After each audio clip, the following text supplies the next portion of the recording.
오늘은 누가복음 강의 35번째 시간으로 선한 사마리아인과 복음이라는 제목으로 하나님의 말씀을 전하도록 하겠습니다. 오늘 예수님께서 말씀하신 이 선한 사마리아인의 비유는 우리에게 굉장히 익숙한 이야기이지요.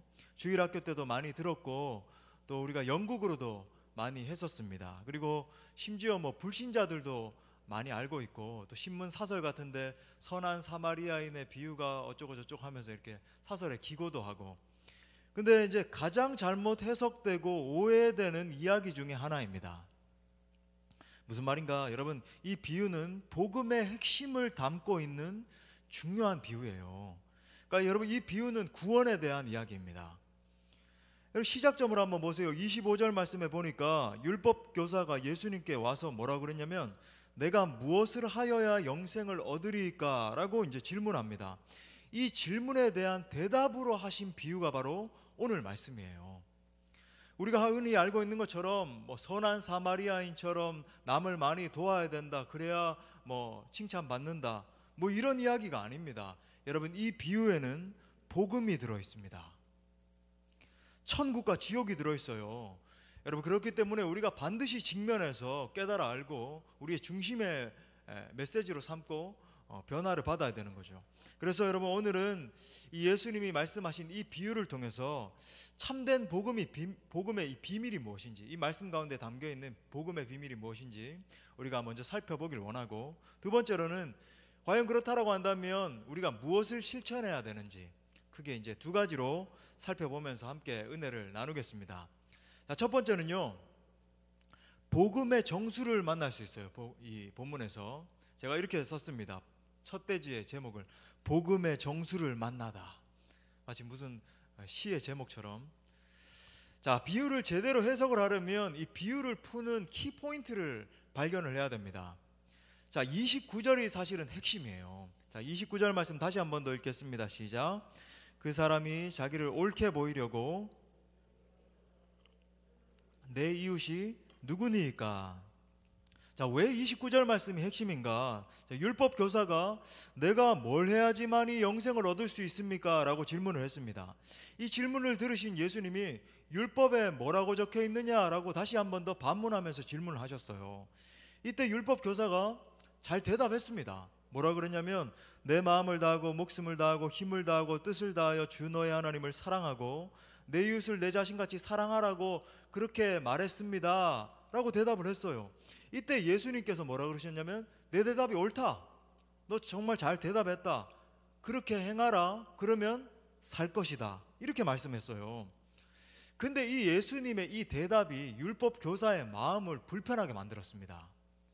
자, 이를 행하라, 그러면 살리라 라고 하는 말에 무슨 뜻이 함축되어 있죠? 너는 아직 하나님을 사랑하지도 않고 이웃을 사랑하지도 않아. 지금부터 너가 말한 대로 그렇게 행해, 그래야 영생을 얻을 수 있어 라고 지금 예수님이 말씀하신 거예요. 여러분, 이 말을 들은 율법 교사는 아마 화가 치밀어 올랐을 겁니다.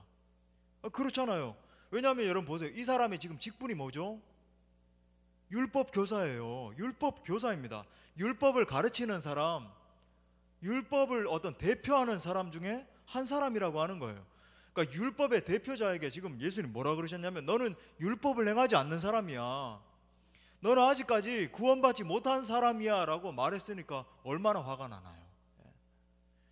그래서 다시 이 사람이 항의조로 이렇게 묻는 겁니다. 29절에서 그 사람이 자기를 옳게 보이려고 예수께 여짜오되, 여기 항의의 뉘앙스가 있는 거예요. 그러면 내 이웃이 누구니까?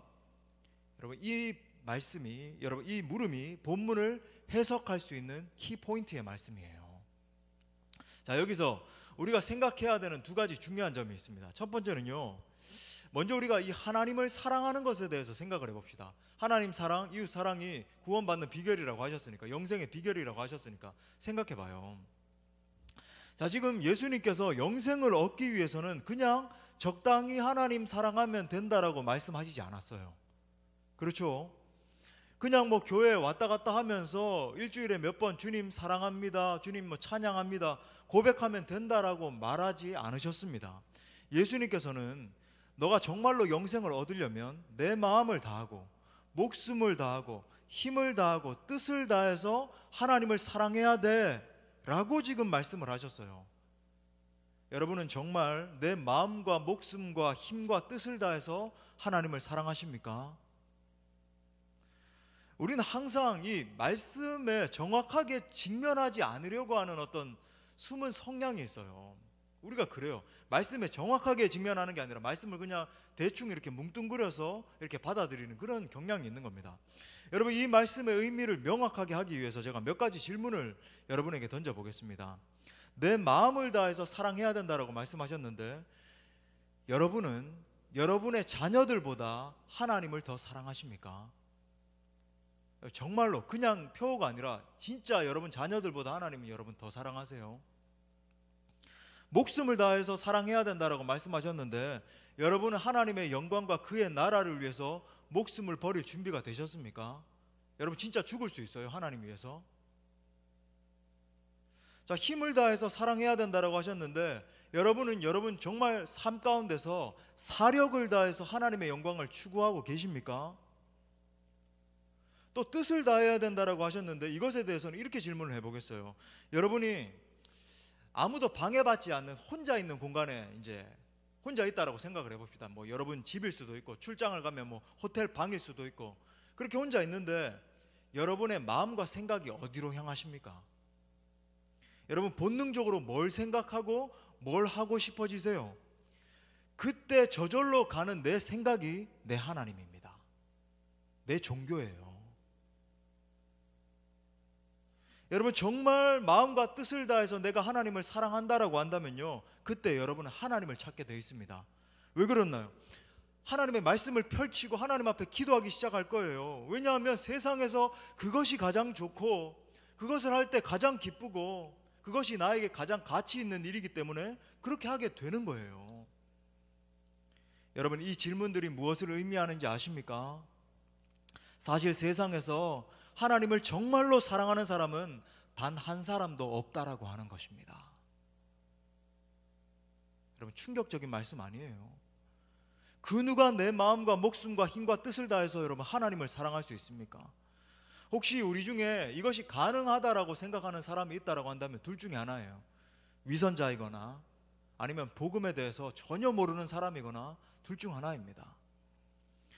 여러분 저를 포함해서 우리 중에 그 누구도 하나님을 정말 사랑할 수 있는 사람은 없습니다. 자, 두 번째로, 그렇다면 내 이웃을 내 자신같이 사랑하라고 하는 것은 무슨 뜻인가? 여러분 이 말은 내 이웃의 필요를 내 자신의 필요와 같이 똑같이 채워주라는 말이에요. 내 이웃의 필요가 있잖아요, 그죠? 부족함이 있지 않습니까? 그것을 내 필요와 똑같이 채워주라는 말입니다. 자, 여기 사마리아인을 한번 보십시오. 당시 이제 문헌에 보면은 실제로 이제 예루살렘에서 여리고로 내려가는 길이 있는데, 거기 이제 골짜기로 돼 있어요. 움푹 파져 있는 지형으로 돼 있는데, 거기에 실제 강도들이 막 이렇게 우글우글대면서 숨어서 있었어요. 그래서 뭐 무역을 하기 위해서 내려간다든지, 무슨 뭐 제사를 지내기 위해서 내려간다든지, 내려가는 길에 강도들이 출몰을 해서 자주 약탈해 가고 뭐 그런 일이 있었습니다. 자, 이 사람이 강도를 만난 거예요. 강도가 나타나서 다 빼앗기고 옷까지 벗기고 죽기 직전까지 완전히 막 때린 겁니다. 완전 뭐 거반 죽기 직전까지 간 거예요. 조금만 시간이 지체되면 이 사람은 죽을 목숨입니다. 또 아직 안 죽었다라고 했는데, 안 죽었다라고 하는 것은 사건이 지금 얼마 지나지 않았음을, 얼마 전에 일어났음을 보여주는 거예요. 다시 말해서 강도가 아직 주변에 숨어 있다라고 하는 겁니다. 아직 멀리 가지 않았다라고 하는 말이에요. 여러분 이처럼 위험한 상황 가운데서 이 제사장과 레위인도 무서워서 도망갔다 그러죠. 여러분 제사장과 레위인은 당시 어떤 사람입니까? 종교 지도자예요. 아, 하나님을 사랑하는 사람이다, 내가 율법을 행하는 사람이다 라고 자칭하던 여러분 대표자들입니다. 그런데 사마리아인은 나귀를 타고 가다가 그것을 보고 내렸습니다. 목숨을 건 거예요. 목숨 건 겁니다. 죽어가는 사람에게 당시 치료되었던 이 기름과 포도주를 정성스럽게 상처에 붓고 치료했습니다. 축 처져가지고, 여러분 이 죽기 직전의 사람이 어떤 힘이 있었겠습니까? 얼마나 무거운 그 사람을 들쳐매고 나귀에다가 이렇게 싣고, 그 사람을 태우고 자기는 이 광야를 걷기 시작하는 거예요. 지금 사마리아인은 자기 목숨이 위태로울 것을 알고도 무릅쓰고 그렇게 이 사람을 도운 겁니다. 또 주막까지 데려가서 이 사람을 눕히고 돌봐줬습니다. 대신에 돈을 다 지급했어요. 생각해보면 아마 이 사람이 정해진 일정이 있었을 것 아닙니까? 그 일정이 아마 다 망가졌을 거예요. 또 주막 주인에게 자기가 잠시 자리를 비우는 동안에 이 사람을 정성껏 돌봐달라고 이야기를 합니다. 또 다시 돌아와서 그동안에 들어갔던 치료 과정 가운데 있었던 모든 경비를 내가 다 댈 테니까 꼭 돌봐주라고 이야기를 합니다. 여러분, 예수님이 지금 무엇을 이야기하고 계시는가? 내 이웃을 내 몸과 같이 사랑하는 것이 바로 이런 것이라고 하는 것을 이야기해 주고 계시는 거예요. 구약의 율법에서 말하는 이웃 사랑의 뜻이 바로 이런 것이라고 하는 것을 설명해 주고 계시는 겁니다. 자, 또 한 가지 우리가 생각해야 되는 점이 있는데, 이웃 사랑의 범위가 어디까지인가 라고 하는 거예요. 자, 당시에 유대인들이 생각했던 이웃의 범위는 동족 유대인이었습니다. 그러니까 당시에 이제 바리새파가 유대인의 어떤 대표적인 그룹이었잖아요. 이 바리새파는요, 이 유대인들 가운데서도 동족의 등급을 매겼습니다. 이 사람은 1등급, 내게 1등급 이웃이고, 이 사람은 2등급이다, 3등급, 4등급, 뭐 이렇게 등급을 매겼어요. 또 심지어 SNF파 사람들은 자기 공동체에 가입되어 있는, SNF파에 들어있는 사람들만 자기의 이웃 사람들이라고 생각을 했습니다. 나머지는 다 무시했어요. 또 이웃은 사랑해야 하는데 이웃이 아닌 이방인들은 미워하고 멸시해도 된다라고 그렇게 생각을 했습니다. 구약의 율법을 완전히 곡해한 거죠. 자, 이렇게 곡해된 율법을 예수님께서 산상설교에서 이렇게 재해석해 주시면서 말씀하셨습니다. 여러분, 우리는 이 말씀에 정확하게 이제 부딪혀야 됩니다. 마태복음 5장 43절부터 44절 우리 다 같이 한번 읽겠습니다. 시작. 또 내 이웃을 사랑하고 내 원수를 미워하라 하였다는 것을 너희가 들었으나 나는 너희에게 이르노니 너희 원수를 사랑하며 너희를 박해하는 자를 위하여 기도하라. 자, 예수님이 지금 가르쳐주고 계시는 이웃의 범위가 어디까지입니까? 이방인뿐만 아니라, 유대인들이 이방인도 이웃으로 취급하지 않았는데 이방인뿐만 아니라 원수까지예요. 원수까지 너의 이웃이 되어야 된다고 하는 겁니다. 율법과 여러분 지금 산상설교가 충돌하는 것이 아니라 같은 선상에서 정확하게 지금 일치하고 있잖아요. 자, 오늘 본문에서 강도 만나서 죽어가고 있는 사람은 유대인이고 지금 도와준 사람은 사마리아인입니다. 우리가 잘 아는 것처럼 당시 유대인들은 사마리아인을 사람 취급도 하지 않았잖아요. 그죠? 근데 이 사마리아는 어떤 지역에 있냐면은 이스라엘 중에서도 동북 이스라엘에 있었어요. 그러니까 이 지역에 어떤 일이 있었는가? 여러분 아시죠? 북이스라엘과 남유다로 나눠져 있을 때, 처음에 이제 패망할 때 북이스라엘은 북쪽에 있었던 야만족이었던 아수르가 쳐들어와서 멸망을 했고, 나중에는 이제 남유다는 바벨론에 의해서 완전히 침공을 당해서 포로로 끌려갔잖아요. 근데 이 동북쪽에 있던 이 지금 사마리아 땅, 예수님 당시에 사마리아 땅은 아수르에 의해서 침공을 당했습니다. 이때 무슨 일이 있었는가? 뭐 약탈도 해가고, 뭐 아이들도 여인들도 막 이렇게 다 전부 다 그렇게 끌려가고 엄청나게 순환을 당하고, 그런 일뿐만 아니라 피가 섞여 버렸어요. 이제 씨가 섞여가지고 이 사마리아 땅에 아수르의 피가 흐르기 시작한 겁니다. 그때부터 이 유대인들이 사마리아인들을 이교도 취급하고, 더 나가서 여러분 좀 죄송합니다, 성경이 진짜 적혀있는 표현이에요. 개처럼 취급하면서 멸시하고 완전히 뭐 저주했어요. 너희들은 저주의 대상이다, 우리 동족 이 유대인들에 포함되지 않는 그런 족속이다, 이렇게 취급하기 시작했어요. 왜? 피가 섞였기 때문에. 여러분, 당시 유대인들이 이 말씀을 준비하는데 참 충격적인 문헌을 읽게 됐는데, 유대인들이 매일 기도하는 18개의 기도문이 있었어요. 이것도 참 잘못된 겁니다. 율법을 갖다가 축약해가지고 이런 식으로 이제 행했는데, 이것도 잘못된 건데, 이 기도문 가운데 12번째 기도문이 끔찍해요. 제가 여러분에게 한번 읽어드릴게요. 이렇게 기도를 했다는 거예요. 사마리아인들이 이방인들과 함께 한순간에 멸망당하게 하시고 저들의 이름을 생명책에서 제해 주옵소서. 여러분, 이게 말이 됩니까? 유대인들이 여러분 사마리아인들이 이렇게 취급했어요. 원수 정도가 아니라요, 완전히 멸망당해야 되는, 생명책에서 저들의 이름을 제해 주옵소서, 이런 족속으로 대했다라고 하는 겁니다. 여러분, 근데 오늘 사마리아인은 자기를 미워하고 저주하는 원수 같은 사람을 도와준 거예요. 심지어 자기 목숨을 걸고 자기의 시간과 노력과 돈을 다 대고 온 힘을 다해서 마치 자기 자신에게 하듯이 똑같이 대한 것입니다. 여러분, 예수님은 지금 이것이 바로 이웃을 사랑하는 것이야 라고 말씀해 주고 계시는 거예요. 또 이웃의 범위는 이방인과 원수까지야, 원수까지도 내 몸처럼 돌봐주고 도와줘야 돼 라고 명확하게 일러주고 계시는 겁니다. 여러분, 이 말씀이 우리에게 시사해 주는 것이 무엇인가? 세상에서 이웃을 사랑할 수 있는 사람은 한 사람도 없다라고 하는 거예요.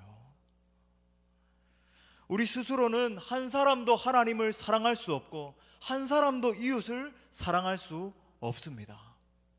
지금 이 말씀은 충격적인 말씀이에요. 그래서 그냥 구제해라 이렇게 그런 말씀이 아니에요. 그럼에도 불구하고 내게는 좀 사랑이 있지요, 나는 좀 구제 좀 하고 있지요, 나는 이렇게 좀 하나님 사랑하고 있지요, 그렇게 생각하는 사람은 스스로 의롭게 여기는 위선자임에 틀림이 없습니다. 마치 오늘 율법교사나 바리새인과 같은 태도라고 하는 말이에요. 그런데 오늘날 교회에 보면 그런 분들이 있잖아요. 그거 왜 그런가? 여러분, 원래 이웃 사랑이라고 하는 말은 이 원래 본래적인 개념이 구약의 율법에서 나온 개념이에요. 근데 그렇게 나온 건데 세상이 이것을 가져가서 자기 마음대로 그냥 곡해가지고 사용을 해버린 겁니다. 근데 문제가 뭐냐면 교회가 다시 이 세상의 방식을 가져와가지고 그냥 그렇게 이 세상 방식대로 사용을 해서 그런 거예요. 적당히 그러니까 구제 좀 하고 남 좀 돕고, 그죠? 그렇게 살아가면은 나는 이웃을 사랑하는 사람이야 라고 이제 생각을 하는 겁니다. 착각하는 거죠. 여러분, 이것은 성경이 말하는 이웃 사랑이 아닙니다. 세속적인 이웃 사랑의 방식이에요. 우리는 예수 그리스도를 주로 믿는 자들로서 예수님이 말씀하신 이웃 사랑의 방식으로 사랑해야 됩니다. 아멘입니까? 예, 그래야 되잖아요. 근데 여러분, 우리가 기존에 생각하는 구제 좀 하고 뭐 구제 헌금 좀 하고 남 좀 힘든 사람 있으면 그래 좀 힘내, 이건 여러분 예수님이 말씀하시는 이웃 사랑의 방식이 아니라고 하는 거예요. 여러분, 제가 지금 증거하고 있는 말씀을 잘 들어야 됩니다. 만약에 여러분 이 율법 교사가 예수님의 말씀하시는 것을 정말 정통으로 듣고 제대로 알아들었다라고 한다면 그 자리에 이 사람은 무릎을 꿇고 이렇게 고백했을 거예요. 예수님, 제가 무지했습니다. 율법을 주신 참 뜻을 알지 못했습니다. 저는 하나님을 사랑하지 못하고 이웃도 사랑하지 못했습니다. 아니, 아예 사랑할 능력조차 없습니다. 저는 철저히 부패한 죄인입니다. 제가 어떻게 해야 영생을 얻을 수 있겠습니까? 저를 불쌍히 여겨 주시옵소서. 아마 이렇게 고백했을 거예요. 오늘 이야기의 반전은 36절 말씀입니다. 예수님이 비유를 다 마치시고 율법 교사에게 이렇게 물으셨어요. 내 생각에는 이 세 사람 중에서 누가 강도 만난 자의 이웃이 되겠느냐? 자, 지금 보세요. 율법 교사가 처음 질문할 때는 누가 나의 이웃이냐고 물었잖아요. 예수님, 누가 그러면 나의 이웃입니까? 이렇게 물었는데 예수님이 끝에 질문하실 때는 누가 강도 만난 자의 이웃이냐고 의도적으로 지금 질문을 바꾸셨습니다. 나의 이웃이 강도 만난 자의 이웃으로 바뀌었어요. 여러분, 이 말이 무슨 말인가? 너가 바로 강도 만난 자야. 너가 바로 강도 만난 자야. 지금 예수님이 이렇게 말씀하고 계시는 거예요. 여러분, 본문의 율법 교사는 우리입니다. 사실 우리예요. 다시 말해서 우리가 강도 만난 자라고 하는 거예요. 다 빼앗기고 죽도록 얻어맞아서 길에 시체처럼 누워있는 자들입니다. 마귀에게 짓밟혀서 허물과 죄로 죽은 시체들이에요. 더 나아가서 여러분, 모든 인류가 다 빼앗기고 짓밟히고 완전히 죽은 채로, 죽은 시체 상태로 살아가고 있습니다. 매일 아침이면 저 서울과 수원과 경기도의 수많은 죽은 시체들이 차를 타고 출근길에 오릅니다. 하루 종일 바쁘게 걸어가요. 자기가 죽은 것도 모르고 마귀의 사슬에 묶여서 영원한 죽음, 영원한 지옥 형벌을 향해서 걸어가고 있습니다. 여러분, 죽은 시체가 어떻게 내가 무엇을 행해야 영생을 얻을 수 있겠습니까? 질문할 수 있나요? 죽은 시체가 어떻게 여러분 선행을 행할 수 있습니까? 불가능한 일이죠.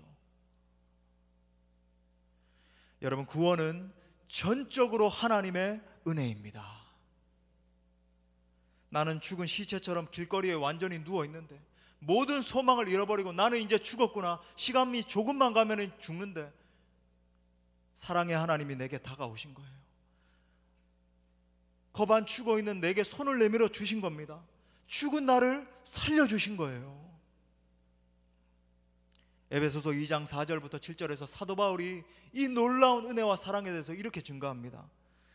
긍휼이 풍성하신 하나님이 우리를 사랑하신 그 큰 사랑을 인하여, 그 큰 사랑을 인하여 허물로 죽은 우리를 그리스도와 함께 살리셨고 너희는 은혜로 구원을 받은 것이라. 또 함께 일으키사 그리스도 예수 안에서 함께 하늘에 앉히셨다. 여러분, 우리가 강도 만난 자들입니다.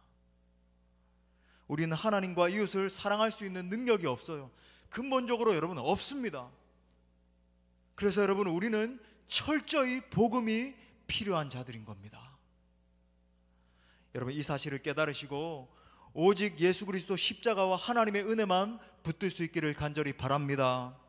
여러분, 그때에서야 비로소 우리가 하나님과 사람들을, 이웃들을 사랑할 수 있는 능력이 시작되는 거예요. 또한 오늘 본문의 강도 만난 자의 이웃은 예수 그리스도를 말합니다. 여러분, 선한 사마리아인은 다름이 아니라 예수 그리스도를 상징하는 거예요. 우리가 선한 사마리아인이 되는 것은 불가능한 일이에요. 예수 그리스도께서 강도 만나 죽어가는 우리를 살리시기 위해서 자신의 목숨까지 버리신 겁니다. 자기가 가지고 있는 모든 것, 자기의 지위와 자기의 시간과 심지어 자기의 생명까지 내어놓으시면서 모든 것을 희생하신 거예요. 여러분, 이것이 예수 그리스도의 십자가 대속 사역인 거예요. 본문에서 사마리아인이 다가가서 상처를 치유하고 싸매고 나귀에 태우고 주막에 가서 끝까지 회복할 때까지 돌봐줬다라고 했는데, 여러분, 이것은 예수님의 사랑을 비유로 말씀하신 겁니다.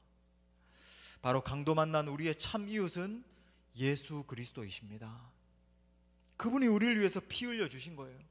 모든 것을 아낌없이 내어주시되 생명까지 주셨다. 끝까지 우리를 버리지 아니하시고 떠나지 아니하시고 보호하시고 돌봐주시는 겁니다. 오늘 이야기의 결론은 마지막 37절이에요. 예수님이 우리에게 이렇게 명령하십니다. 가서 너도 이와 같이 하라. 가서 너도 이와 같이 하라. 다시 말해, 내가 너희에게 이웃이 되어준 것처럼 너희도 세상에 나가서 똑같이 이웃이 되어 주어라. 강도 만나서 죽어가는 수많은 사람들에게 참된 이웃이 되어 주어라 말씀하고 계시는 거예요. 자, 그런데 아까 아무도 이 명령을 지킬 수 있는 사람은 없다라고 제가 말씀드렸잖아요. 그럼 어떻게 해야 됩니까? 여러분, 각자가 개인적으로 예수님의 사랑을 뜨겁게 체험하셔야 됩니다. 여러분, 개인적으로 예수 그리스도를 뜨겁게 만나고 날 위해서 십자가에서 희생하신 그 사랑이 얼마나 놀라운지 그 십자가 사랑을 깊이 체험하셔야 돼요. 예수 그리스도의 이 십자가를 경험한 사람들만이 여러분 이웃을 사랑할 수 있습니다. 그때부터 사랑이 시작될 수 있어요. 여러분, 그러기 위해서는 내가 바로 강도 만난 자라고 하는 사실을 깊이 깨달아야 됩니다. 나는 정말로 강도 만나서 이 사탄의 권세 가운데서 완전히 죽었던 그런 자였지. 그런 나에게 예수님께서 다가오셨지. 여러분, 이 놀라운 복음 앞에 내 자아가 완전히 부서져야 돼요. 아직까지 나는 뭔가 할 수 있지, 나에게는 어떤 의가 있지, 그런 의가 조금이라도 남아있다라고 한다면 여러분, 그건 가짜인 거예요. 위선인 겁니다. 그 의가 깨어져야 돼요. 주님, 나는 무능한 존재입니다. 나 같은 존재에게 다가오셔서 십자가 사랑으로 사랑해 주셨죠. 나를 건져 주셨죠. 완전히 그 사랑 앞에 내 자아가 산산조각이 나야 돼요. 부서져야 됩니다. 완전히 깨어져야 돼요. 그래야만 여러분이 예수 그리스도의 이 십자가 사랑을 체험할 수 있고, 그래야 진정으로 이웃 사랑을 실천할 수 있는 거예요. 주님, 제게는 하나님의 명령을 지킬 힘이 하나도 없습니다. 심지어 제 남편, 제 아내도 온전히 사랑할 힘이 없습니다.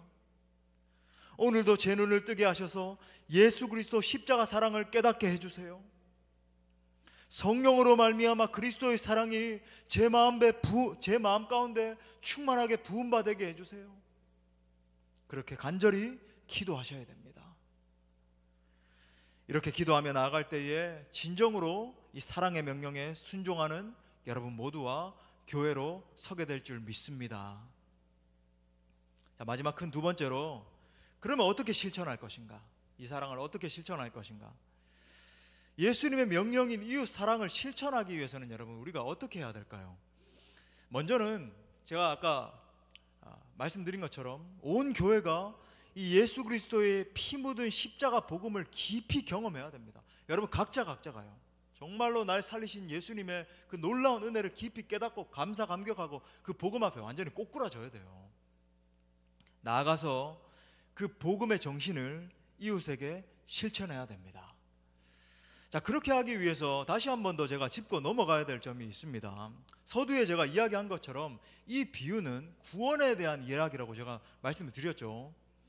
자, 그렇다면 예수님께서 지금 자, 가서 너도 이와 같이 행하라 이렇게 말씀하셨는데, 이것이 너도 사마리아인처럼 가서 선행 많이 하고 구제 많이 해라 그러면 구원받는다, 여러분 이런 말씀입니까? 아니에요. 이게 대부분이 그런 식으로 이제 대충 그냥 성경을 해석해서 그렇게 보는데 그 말씀이 전혀 아닙니다. 지금 주님은요, 가난한 자들을 구제했다라고 해서 천국 간다라고 말씀하신 게 아니에요. 다시 한번 강조하지만 지금 선한 사마리아인의 모습은 우리의 구원자 되신 예수 그리스도의 모습을 나타내고 있는 겁니다. 자, 그렇다면 본문이 지금 말하고 있는 게 무엇인가? 우리가 그 예수님의 사랑을 먼저 경험하고 그 사랑을 전하는 것이 진정으로 이웃을 사랑하는 것이라고 가르쳐주고 계시는 거예요. 여러분, 본문은요 단순히 뭐 구제를 많이 하면 구원받는다 같은 메시지가 아닙니다. 본문이 우리에게 던지는 메시지는 명확해요. 강도 만난 너는 진정으로 너의 이웃이 되시는 예수 그리스도를 만났냐는 거예요. 또한 진정한 이웃 사랑은 뭐냐면 예수 그리스도의 이 사랑의 복음을 이웃에게 전하는 거야. 이것이 본문이 전달하고 있는 핵심 메시지입니다. 깨달아지십니까? 자, 그렇다라고 한다면 그럼 목사님, 구제 같은 그런 선행은 어떻게 되는 겁니까? 구제하고 선행도 해야죠. 근데 이 구제하고 선행하고 자선을 행하는 것은 예수 그리스도의 복음을 전하는 가운데 자연스럽게 흘러나와야 되는 거예요. 그 중심에 예수 그리스도의 사랑을 만난 자로서 그 사랑이 내 중심 가운데 가득 차 있으니까, 그 사랑에 너무나 감격스러우니까 삶 속에서 자연스럽게 그 사랑을 실천하게 되는 겁니다. 자, 마치 이 마태복음 7장에서 나무와 열매의 비유를 예수님께서 하셨는데 그 원리와 같아요. 자, 마태복음 7장 20절 말씀 우리 다 같이 읽겠습니다. 자, 시작. 이러므로 그들의 열매로 그들을 알리라. 자, 무슨 말인가? 여기서 열매는 선행을 말하는데 선행은 결코 구원의 조건이 아닙니다. 구원의 조건이 될 수 없어요. 우리가 아무리 선행 많이 한다라고 해서 구원받는 거 아니에요. 그러면 여기서 왜 이렇게 말씀하셨는가? 세상 사람들도 선행 다 행할 수 있잖아요, 그죠?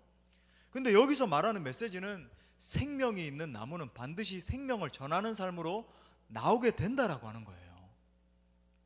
진정으로 복음을 만나서 변화된 인생은 예수님의 사랑을 실천하는 삶을 살게 된다, 이렇게 말씀하고 계시는 겁니다.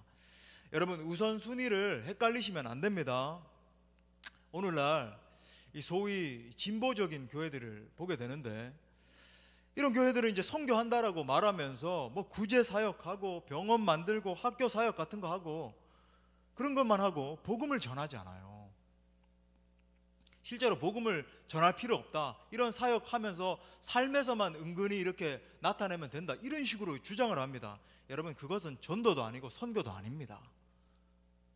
명확하게 하셔야 돼요. 그건 전도도 아니고 선교도 아니에요.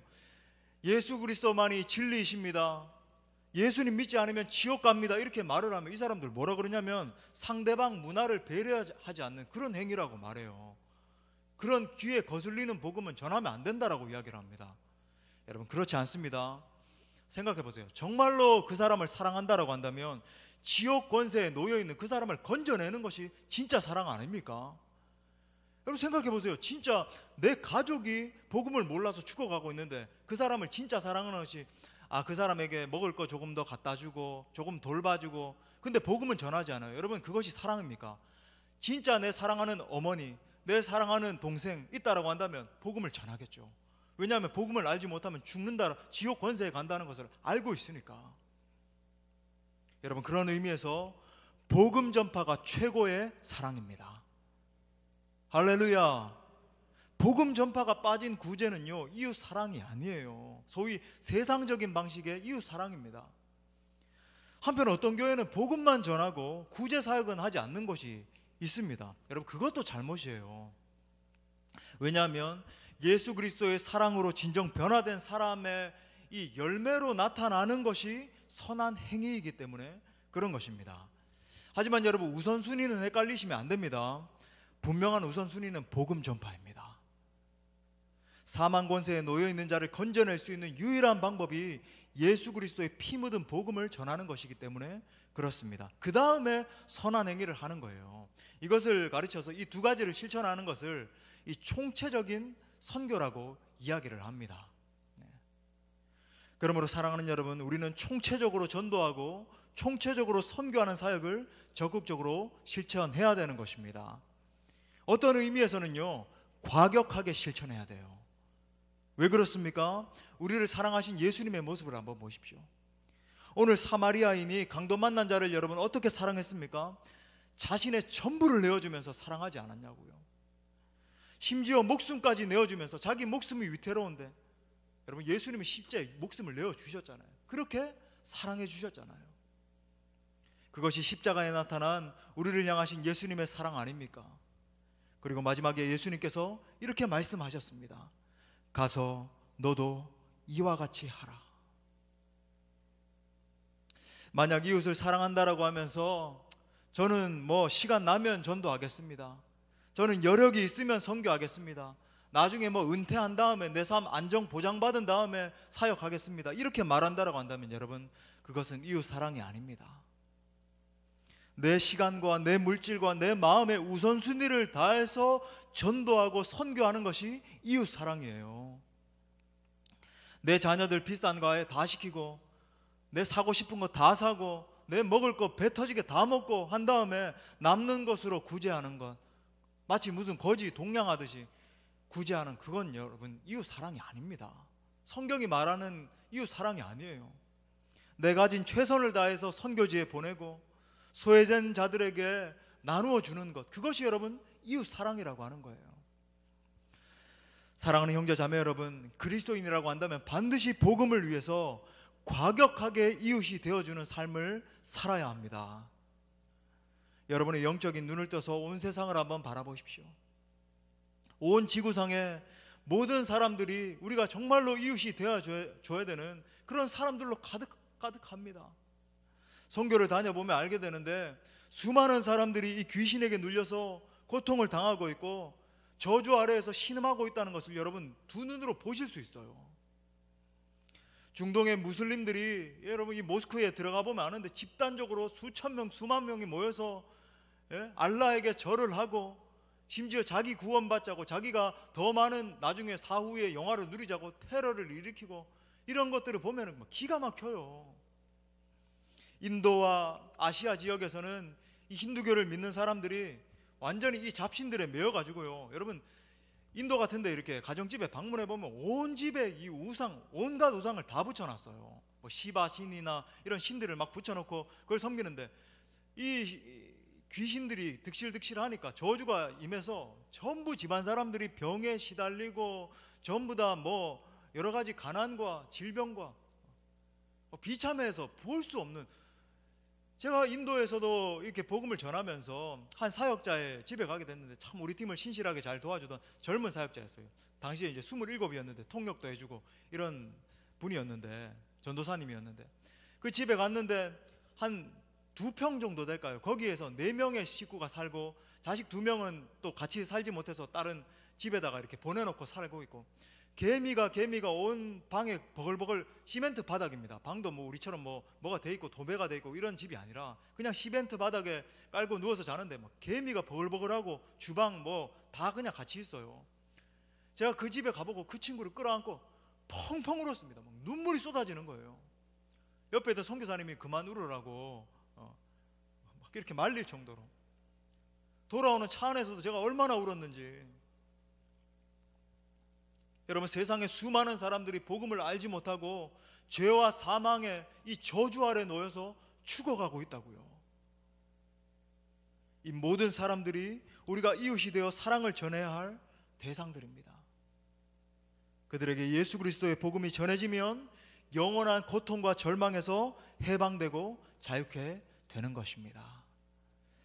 다시 한번 기억해야 되는 것은, 제가 만약에 지금 증거하고 있는 메시지가 뭐 도덕적인 선행 실천에 대해서 이야기하고 있다고 들으셨다면 여러분 메시지를 잘못 들으신 거예요. 단순히 여러분 선행을 잘 실천합시다 라고 한다면요, 제일 좋은 방법이 뭔지 아세요? 죄책감을 심어주면 제일 효과가 큽니다. 이 세상에 수많은 구호단체들이 이 구호 영상 같은 거 그렇게 만들어가지고 배포하는데, 여러분 그게 그 방법이에요. 뭐라고 이야기합니까? 여러분은 풍요한 이곳에 살면서 저 지구상의 가난한 자들을 어떻게 외면할 수 있습니까? 여러분 이런 영상 메시지 몇 번 보여주면은요, 사람들이 주머니를 열고 큰 돈 몇 번 이렇게 이렇게 자선하고, 그래가지고 나는 이웃 사랑을 실천하는 삶을 살았다. 여러분 그렇게 돼요. 수많은 사람들이 그렇게 실제로 하잖아요. 근데 여러분 그것은 다시 한번 말씀드리지만 예수님께서 지금 말씀하고 계시는 이웃 사랑이 아닙니다.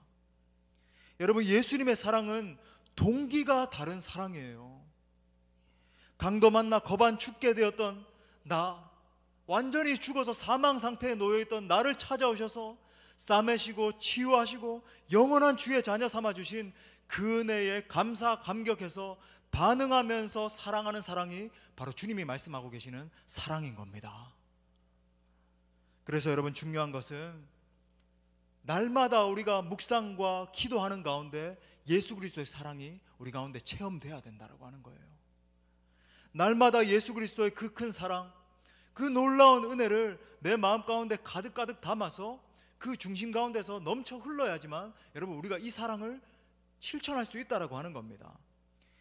여러분의 마음속에 정말 이 놀라운 예수 그리스도의 사랑이 가득 넘침으로 말미암아 이 사랑을 날마다 실천하며 살 수 있기를 간절히 바랍니다. 말씀의 결론을 맺겠습니다. 오늘 말씀은 복음의 근간이 되는 아주 중요한 이 복음의 말씀입니다. 구원의 문제예요. 강도 만난 자 같은 나를 사랑하셔서 나의 진정한 이웃이 되어주신 예수님의 뜨거운 사랑 이야기입니다. 중요한 것은 우리도 그 사랑을 만난 자로서 그 사랑을 실천하며 살아야 한다는 거예요. 나같이 못난 자를 사랑하신 그 예수님, 그 사랑에 붙잡혀서 남은 생애를 그 사랑을 전하는 일을 위해서 바쳐야 하는 것입니다. 강도 만난 자였던 여러분도 또 다른 강도 만난 자들을 위해서 살아야 하지 않겠습니까? 강도 만나 완전히 죽었었던 여러분도 여러분을 살리신 그 사랑을 전하고 실천함으로 생명을 건지는 삶을 살아야 하지 않겠습니까? 아무쪼록 여러분의 남은 생에 복음을 정말 만나고 경험한 자로서 전심을 다해 이웃 사랑을 실천하는 여러분 모두가 될 수 있기를 주 예수 그리스도 이름으로 간절히 축원합니다. 아멘. 우리 말씀을 주신 하나님께 영광의 박수 올려드리겠습니다. 우리 다 같이 일어나서 정말 예수 그리스도의 이 뜨거운 사랑의 마음으로 함께 찬양하고 기도합시다.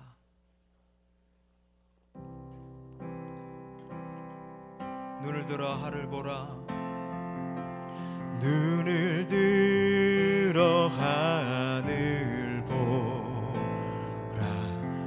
어지러운 세상 중에 곳곳마다 상한 영의 탄식 소리 들려. 강도 만나 죽은 수많은 사람들이 있어요. 빛을 잃은 많은 사람 길을 잃고 헤매이며 탕자처럼 기진하니 믿는 자여 어이. 우리 예수님의 마음으로 눈을 들어 하늘 보라. 어두워진 세상 외치는 자 많건만은 외치는 자 많건만 생명수는 말랐어라.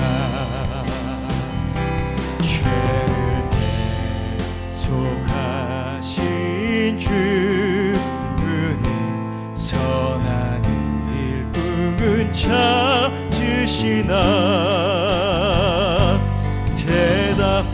대답하리 어디 믿는 자여. 나에게 목소리 높여 눈을 들어 하늘 보라. 살아계신 주 하나 약한 자를 부르시어 약한 자를 부르시며 하늘 뜻을 우리를 찾아오신 선한 사마리아인 되신 예수님을 바라봅시다. 생명수는 홀로 예수 처음이요 나중이라. 주님 너를 부르시다 믿는 자여. 다시 한 번 더 눈을 들어 하늘 보라. 눈을 들어 하늘 보라. 다시 사신 그리스도 만 백성을 사랑하사 오래 참고. 우리 주님의 마음으로 두 손 높이 들고 고백합시다. 인내하는 우리 구주 그의 심판하시는 날 곧 가까이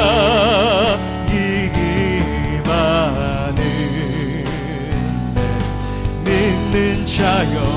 우리 다시 한번 더 생명수 되신 예수님 앞에 생명수는 3절 생명수 3절입니다. 로에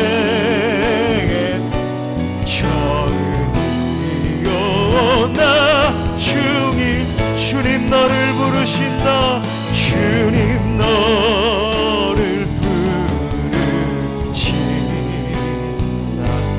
믿는 자여 이 시간 우리 말씀 붙들고 함께 기도할 때 강도 만난 자였던 나를 사랑하신 예수님의 사랑을 다시 한번 기억합시다. 강도 만났던 나, 완전히 죽었던 나를 찾아오셔서 싸매시고 치료하시고 자신의 모든 것을 주셔서 우리를 살리신 선한 사마리아인 되신 예수님 앞에 함께 기도하며 나갑시다. 예수님, 제게 이렇게 놀라운 사랑을 주셔서 감사합니다. 이렇게 놀라운 은혜로 살려주셔서 감사합니다. 남은 생에 내 자신을 위해서 살지 않게 하시고 죽어가는 영혼들을 위해서 살게 하여 주옵소서. 가서 너도 이와 같이 하라, 가서 너도 이와 같이 하라 말씀하셨는데 그 사랑을 실천하는 나의 생애가 되게 하여 주옵소서. 우리 동성으로 기도합니다. 주여 하나님,